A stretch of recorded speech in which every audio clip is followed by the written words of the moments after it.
Welcome to another episode of Saline Speaks. I'm here with David Rhoads, who is a city council member in the city of Saline, and we're going to talk a little bit about your background, in your involvement in local community and business groups, and just some information people might want to know. Okay, thanks for having me in, Chase. Yeah, thanks for coming in. So to get started, you are the longest running city council member, correct? Well, I'm the longest consecutive running. Yeah, Dean Gerbaugh has me beat in total number of years. And this year you'll be serving as Mayor Pro Tem, so what's involved with that? As Mayor Pro Tem, I am available to stand in for the mayor if he doesn't happen to be available on things. I can run meetings when he's not there. I cannot marry anybody. The mayor does that. Well, you could keep those meetings going, though. Yeah, we can do that. And so what made you decide you wanted to run for city council again? Well, let's see, it was a number of years ago, so I have to think back. But one of the existing council members approached me and asked me if I would consider running for council because there was an opening coming up. I had not really thought about that until I had been asked, and then I went around and, of course, talked with Leslie, my wife, to see what she thought of that, and talked to other community members. And there seemed to be an interest from them for me to be on council, so I said, okay, I'll try it. And fortunately, I was elected that first time and have been re-elected a total of 5 times so far. Now, aside from your work on council, what is your career? People might know you, professionally in the community, but for someone who doesn't. Yeah, people are more likely to see me in my work clothes, which tend to be Levi's, somewhat similar to what I have on now. And I own a remodeling company called HSA Remodeling and First Design Cabinetry, a couple of small businesses here in Saline, located right on Michigan Avenue in downtown. We're celebrating our 30th year of business this year with some specials. So that's what I do to keep myself busy outside of the political and the civic activities that I'm involved with. Oh, well, congratulations on 30 years. Yeah, thank you. And so talking about some of the things you're involved with in the city, later on we'll talk about some projects going on, things people might want to know about, but what are some groups in the city that you're involved with? Well, on the political side of it, of course, I'm City Council liaison to the Environmental Commission and to the Parks Commission. I'm on a couple of task forces, Code Review Task Force, Resident Support Services Task Force. I serve on the Economic Development and Land Use Committee for the Michigan Municipal League and several others that really don't come to mind at the moment because there's a whole list of them. And then outside of that, on the community side, I work with Saline Main Street, the Friends of Henny Field, and I'd like to talk a little bit more about Henny Field later. Working with the Saline Fair Board at the moment in an unofficial capacity, trying to help them solve some problems that they have. I've been a facilitator with Saline Leadership Institute for 12 years now. So I don't know, just a bunch of things, where people come to me, they have a concern, an issue, a problem, and I have a difficulty learning to say no. So I tend to get involved with more things maybe than I should, but I like staying busy. Yeah, when do you sleep? Yeah. You're also involved with some business groups in the city or in the community? Well, I am a member of the Chamber of Commerce, of course, and a director with the Builders and Remodelers Association of Greater Ann Arbor, a past director of the Michigan Association of Home Builders, and I'm on the, I'm the vice president of the foundation that the Builders and Remodelers Association has, and so we meet periodically and give out, typically, most often, scholarship money to youngsters coming out of high school who are going into construction-related field. And then on top of that, what boards and commissions are you part of through City Council? Well, on City Council, I'm on the Environmental Commission and on the Parks Commission. And I had mentioned earlier the Code Review Task Force and some of those other task forces. So it keeps me busy. I can imagine so. Yeah. And so there are a few kind of big topic items right now going on in the city that you wanted to talk about. And I think maybe we can jump in and with one of the biggest ones, which is the Michigan Avenue makeover. Yeah, that's right at the top of the list right now. In fact, we had a special city council meeting last night to basically finalize the streetscape portion of the Michigan Avenue makeover. And for those who don't know, Michigan Department of Transportation, commonly referred to as MDOT, is going to rebuild Michigan Avenue through our entire downtown from Maple all the way down to the bridge. And so MDOT is paying for the work that's going to happen between the curbs. And then from the curb back to the face of the buildings, that's the city responsibility. And that's the area that's called streetscape. So we have voted last night to apply for a TAP grant, which is a Transportation Alternatives Program. And in that, we have identified a couple of islands that we would like to have within the community, so it creates a boulevard kind of an appearance. And there'll be one on West Michigan, one on East Michigan Avenue in those long blocks that are in our downtown.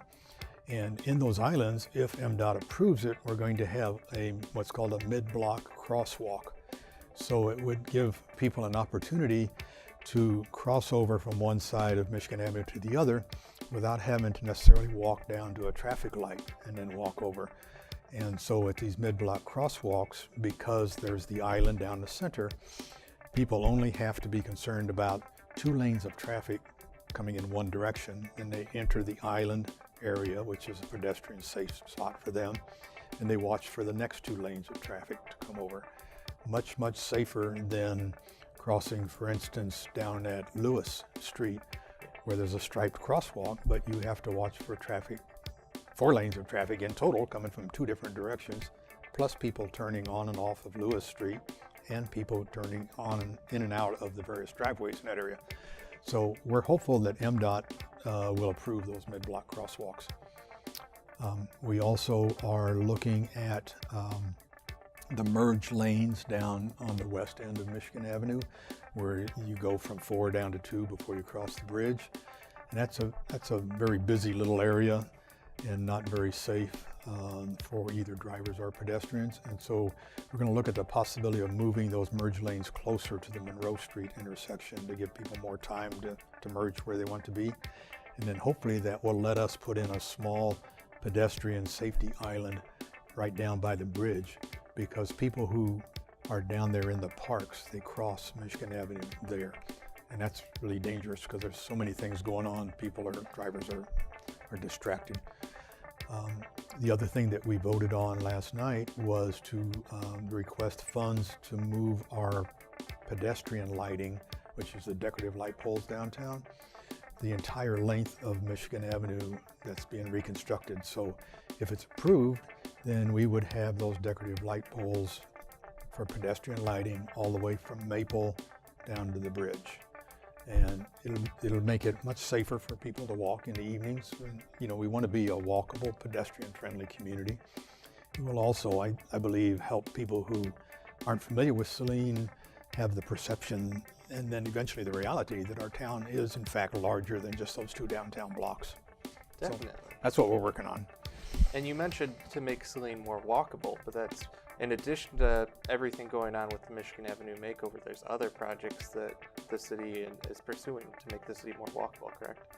Right. Yeah, we have a non-motorized transportation plan, and the first 2 elements of that were formally identified were the Brecken Library Park Trail.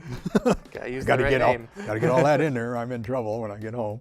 And then the Depot Trail. So people now can have a way to move from Maple all the way over to North Ann Arbor Street without having to be on sidewalks that are adjacent to roadways.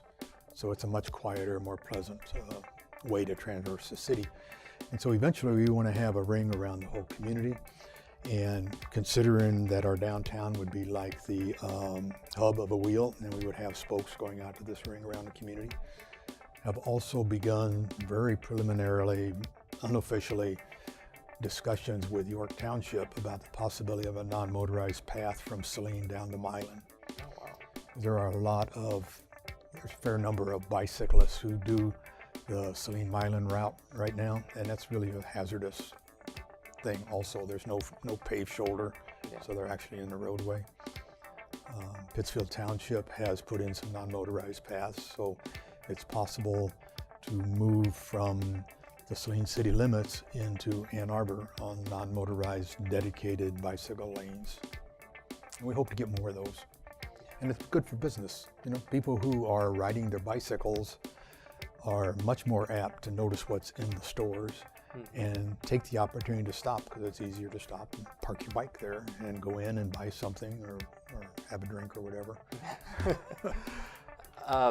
So in addition to some of these things going on, there's more work going on in the form of new homes coming to Saline. So if you wanted to talk a little bit about that. Yeah, that's a good point. You know, we've kind of languished for a number of years in the new home construction, and City Council just recently approved a proposal by a developer for the about 3 acres of land that the city owns on Monroe Street, right next to People's Park.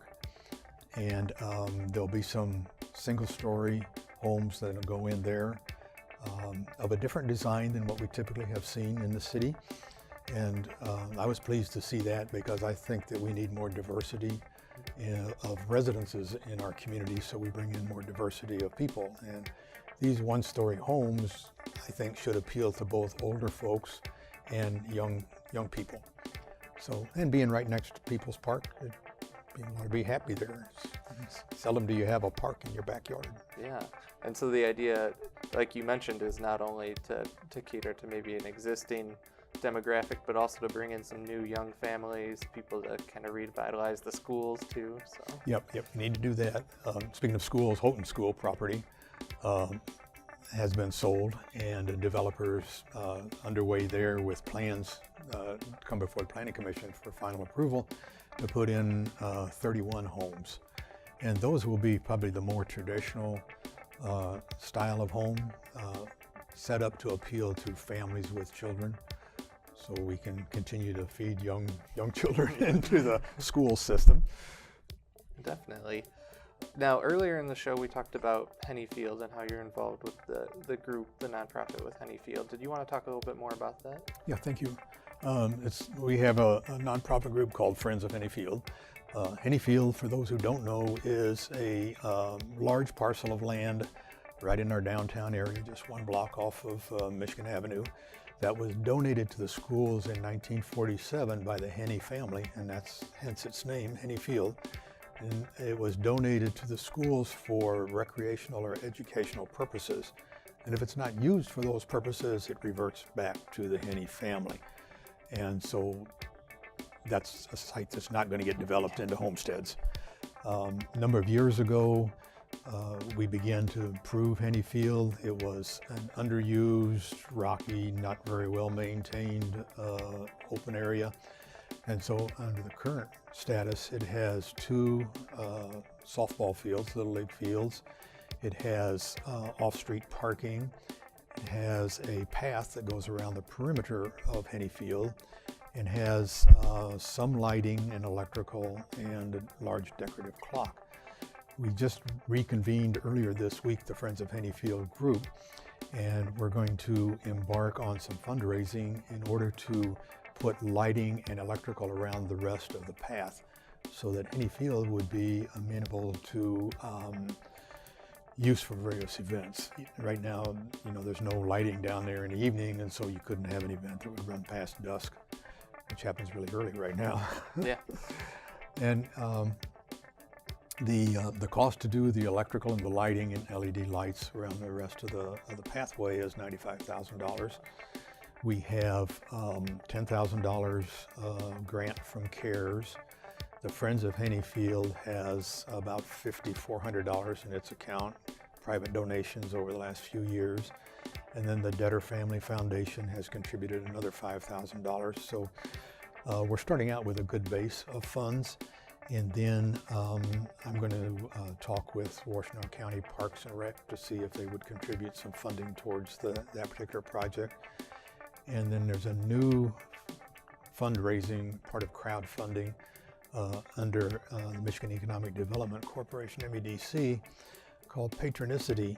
And its idea is that if the local community raises funds for a particular activity, they will match those funds. There's some other criteria, of course, and some limits on what you can do. But the important thing is that whatever goal you set and that they agree to, if you don't raise that number, if you're $1 short, you don't get anything from MEDC. So we want to make sure we got our ducks in a row before we start that fundraising. Quite the incentive. Yeah, so I hope to get that done this year, 2015, because I would like to see Henny Field available for events during the time period when Michigan Avenue is being reconstructed in 2016, which a year away. They're going to start that. Saline Main Street is planning to continue to hold their events downtown as they have in the past. And I hope that they're able to do that. But if they're not able to, or if they need to splinter off part of those events, then Henny Field would be ready to accept that.